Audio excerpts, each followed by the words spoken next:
መጋቢ ካሳሁን በጣም እናመሰግናለን ውድ ጊዜን ስለሰጠህን። ከአድማጭ የተጠየቅነው ጥያቄ አለ። በልሳን መናገር ምንድን ነው? በልሳን መናገር አለብኝ ወይ? እንዴት? ከሌለብኝ ለምን? ምን ትላለህ በእግዚአብሔር ቃል ላይ በዚህ ጥያቄ? ይህ እንግዲህ ማንም ሰው በተለይ ክርስቲያን የሆነ ሰው ሊያውቀው የሚገባ መሰረታዊ ጥያቄና መሰረታዊ ሀሳብ ነው። ልሳን ምንድን ነው ለማለት ማለት ያው ልሳን ቋንቋ ነው፣ ሌላ ምንም አይደለም። ቋንቋ ነው፣ የሰው ቋንቋ ነው። ቋንቋ የሌለው ማህበረሰብ፣ ቋንቋ የሌለው ህዝብ የለም። በዓለም ላይ እንግዲህ ከ7000 በላይ የሆኑ ቋንቋዎች እንዳሉ ይታወቃል። በጣም ብዙ ቋንቋዎች አሉና ከዚያ እንግዲህ ያው ልሳን እንደዚሁ አይነት ቋንቋ ነው ማለት ነው። ሌላ ቋንቋ አይደለም፣ ሌላ ማለት አይደለም። እና ልሳን ምን ማለት ነው ስንል ሌላው ያው ልሳን ለምን ነበር በልሳን ይነገር የነበረው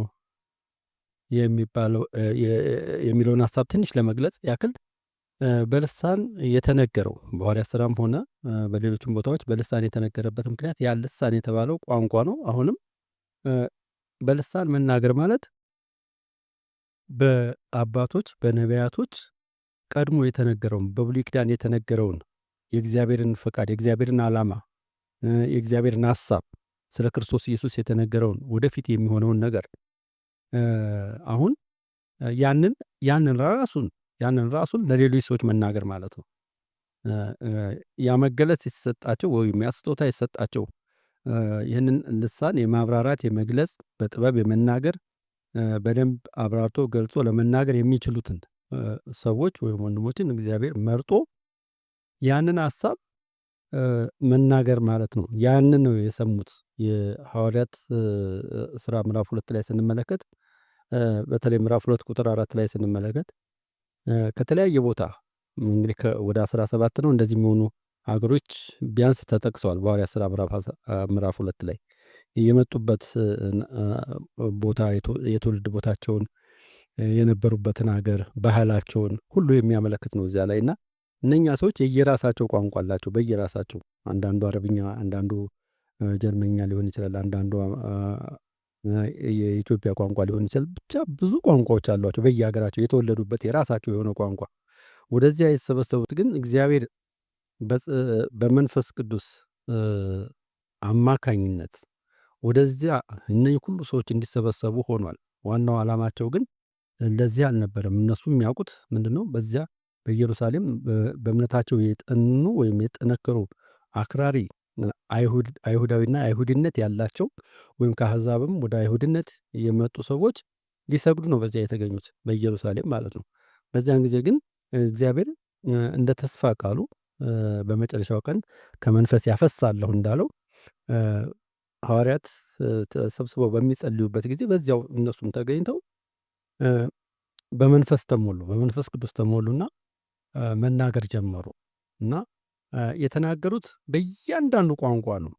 በእያንዳንዱ ቋንቋ እነሱ ያለምንም ተርጓሚ ትርጉሙን የሚተረጉምላቸው መንፈስ ቅዱስ በራሳቸው ቋንቋ ሐዋርያት የሚናገሩትን ሰሙ እና ምንድነው ያሉት? የሚያስገርመው ነገር እንዲህ ይሄ አስደናቂ ነገር ነው። እግዚአብሔር በገዛ ራሳችን ቋንቋ ተናገረን እና የእግዚአብሔርን ተአምር፣ የእግዚአብሔርን ድንቅ ሥራ፣ የእግዚአብሔርን ተአምር በገዛ ራሳችን በራሳችን ልሳኖች ሲነገር ሰማን፣ እንሰማለን ነው ያሉት ምዕራፍ 2 ቁጥር 4 ላይ እና በራሳቸው ቋንቋ የእግዚአብሔርን ሀሳብ ሰሙ ማለት ነው። የእግዚአብሔርን መልእክት ሰሙ ማለት ነው።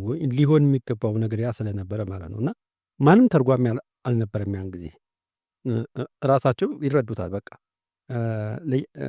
መንፈስ ቅዱስ በዚያ በጸጋ ስጦታዎች እንደ እሳት እየተከፋፈሉ በእያንዳንዳቸው ላይ አረፉባቸው ይላል። እያንዳንዳቸው መስማት እንዲችሉ በራሳቸው። ለምሳሌ እኔ ኢትዮጵያዊ ነኝ፣ ቋንቋዬ አማርኛ ነው ወይም ኦሮምኛ ሊሆን ይችላል ወይም ትግርኛ ወይም ሌላ ሊሆን ይችላል።